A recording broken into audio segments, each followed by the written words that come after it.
Living, I'm Karen. On today's video, I'm going to show you the easiest way to render beef tallow.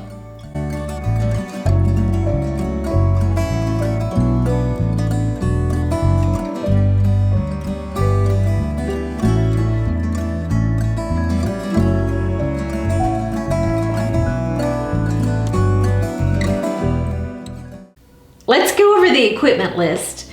You'll need freezer canning jars, so you can just store the beef tallow in the freezer. Super easy, and then you don't have to take a risk on, of anything going bad. You want to buy cheesecloth, so to use for straining. And this funnel has a screen in it, a little strainer. So I put it over my canning jar. So just find some kind of funnel that maybe is maybe a canning funnel. And I just use this to hold my cheesecloth when I strain the beef tallow into the jar. You'll need some wooden spoons, a ladle. My favorite way to render beef tallow is to use the slow cooker. I've tried many methods. I've tried the oven method, stovetop, and I find that the best results come from using a slow cooker. And of course, you will need your beef tallow. The next thing we're going to talk about is beef tallow versus lard. A lot of people don't understand the differences, but beef tallow is from cows and lard is from pigs. And most of the cleanest, whitest beef tallow or suet is around the kidney. And that's what makes the delicate pastries, and it has the lightest flavor. When you get your beef fat back from the processor, it'll probably look something about like this. It'll be in a vacuum sealed bag probably. So what you'll need to do is you want to thaw it out, but if it's a little cold, it slices a lot better. And so Mr. Roofer cubed in about in 1/2-inch pieces, something like that, lots of beef fat for me. And actually, you can cube it one day, you can put it in the freezer and get back to it whenever you want. It doesn't hurt a thing. So that's what we did, is he got it all ready. We stuck it in the freezer, and so now we're ready to go. So the first thing is we're going to put it in our slow cooker.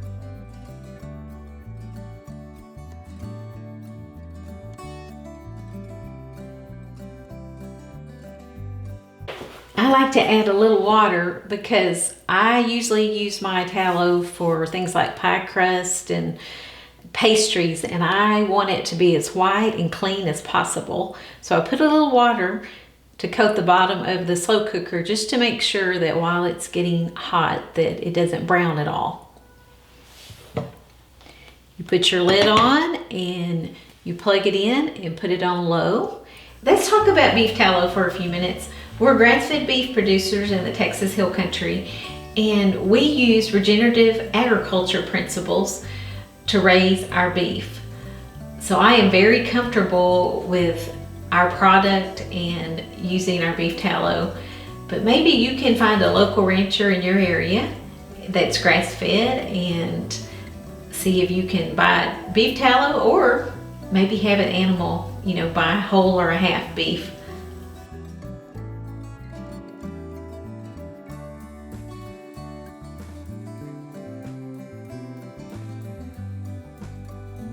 Let's go get everything set up so when it starts melting, we can ladle it into the jars. So I am going to put my canning jar, and it's a freezer jar, down in the sink. And I'm going to put my metal funnel that has a screen and a little piece of, just a small piece of cheesecloth on top of the strainer.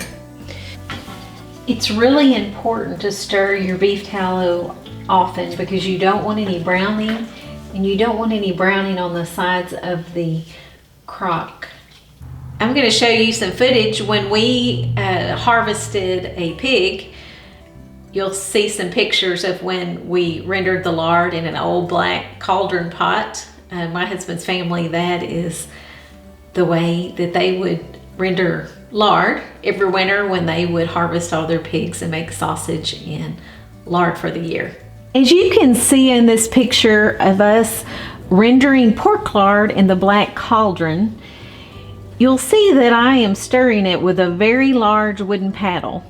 So when you are rendering over a fire or a pan on the stove, it is very important that you constantly stir to prevent any kind of browning or scorching. The minute you see the fat rendering, you start ladling the fat into your jar. You don't wait until the whole pot is rendered and you see all the fat melted.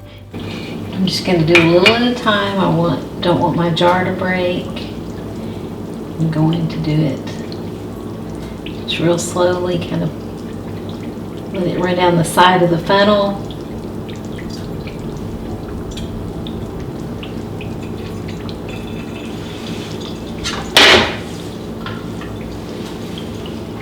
The jar will warm up and maybe that'll help it. It'll keep it from breaking. It looks like it's really clear and mild, just what we want. As you can see, this beef tallow, even though we've been stirring and it's on low, we're still getting some darkening. So this is the beef tallow that we started with. Look how beautiful and white. There's not really any settling on the bottom of any brown. Our beef tallow is getting really dark, but I don't see the cracklings starting to brown and to get crispy. I will turn my slow cooker up to high and I will brown the cracklings.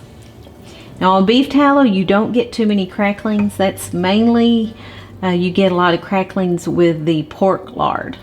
Okay, now we've almost finished our beef tallow rendering and it looks like the cracklings are browning nicely. And so we're almost ready to drain them.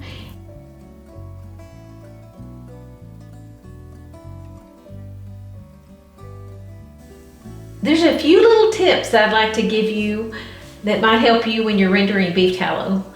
One is if it's getting late and it's bedtime and your beef tallow is not finished rendering, just unplug your slow cooker and come back to it the next morning. I do that all the time. Just about every time I render beef tallow, I do that. Another tip is remember beef tallow is fat, and so you don't want to wash your slow cooker or any of your utensils. You don't want to just, put it in your sink because it will stop your drain up. What I find works best is to keep a roll of paper towels and I just wipe all the fat off of all the utensils in the slow cooker. And then I spray vinegar and really hot water to make sure that I don't stop up my sink. So now I'm going to tell you some of the ways that I use beef tallow. I told you earlier in the video how important it was to me to have a very white, clean, sweet smelling beef tallow. That's why I'm so careful with the way that I render it. So one of my favorite ways is we make whole wheat sourdough tortillas. We make pie crust that is so flaky. I love it. I mean, I make that a whole lot. We have a wood-fired pizza oven, so we always roast the little small red potatoes in beef tallow with rosemary. It is so delicious. Sweet potato fries. It's probably the best way to cook potatoes and sweet potatoes is beef tallow. It's just delicious. I also fry salmon croquettes in it. When I'm making cornbread, I always melt beef tallow in it before I put my cornbread in my cast iron pan to get that beautiful crust. And one thing I always keep on hand in the winter is whipped beef tallow body butter. I season all of my cast iron cookware with beef tallow and it keeps it, it does a great job of keeping foods from sticking to my cast iron. As you can see, despite all the stirring and having my slow cooker on low, we're still getting a little browning and our beef tallow is darkening. But all is not lost. it will still be perfect to make beef tallow candles. And of course, one of the best products is beef tallow soap. So on a later video, we are going to make soap using this beef tallow. I hope I've inspired you today to render beef tallow. I think you will find it delicious and such an asset to your kitchen larder. It has many uses and it's one of my favorite things. I hope this video has helped you today. Please give us a like and please subscribe to our channel for more on farmstead living. We create new content weekly from our Texas Hill Country farmstead. Have a blessed day. Bye-bye.